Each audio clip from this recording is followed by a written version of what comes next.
अगले 24 घंटे के दौरान ईरान के 2 बहुत बड़े हथियारों को लेकर इजरायल और अमेरिका में रिपोर्ट पहुंचने वाली है। इजरायल को डराने के लिए ईरान ने बहुत बड़ा फैसला किया।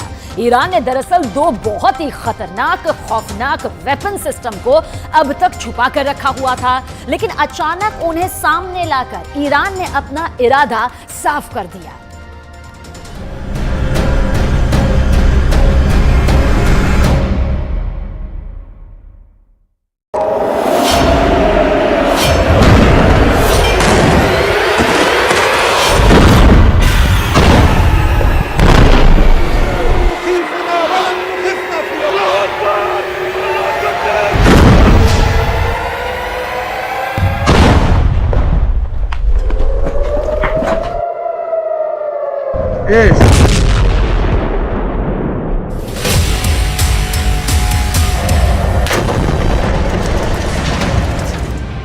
एक तरफ गाजा पर बमबारी हो रही है,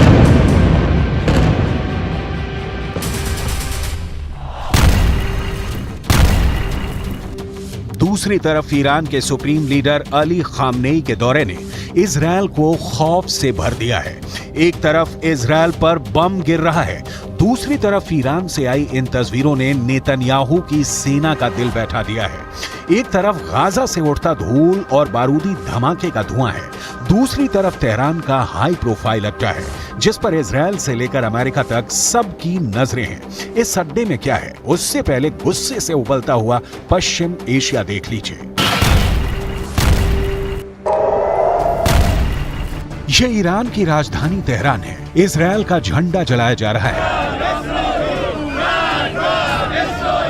गाजा में बमबारी, करीब 13,000 लोगों की मौत और इनमें 5,000 बच्चों की लाशों को देखकर पूरा पश्चिम एशिया एक बड़े युद्ध की तरफ बढ़ता हुआ नजर आ रहा है।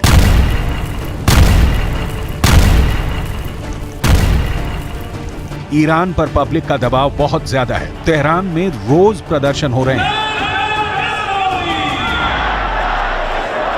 यही वजह है कि ईरान के सुप्रीम लीडर अली खामनेई को उस अड्डे पर जाना पड़ा जहां ईरान के सबसे खतरनाक हथियार रखे गए हैं।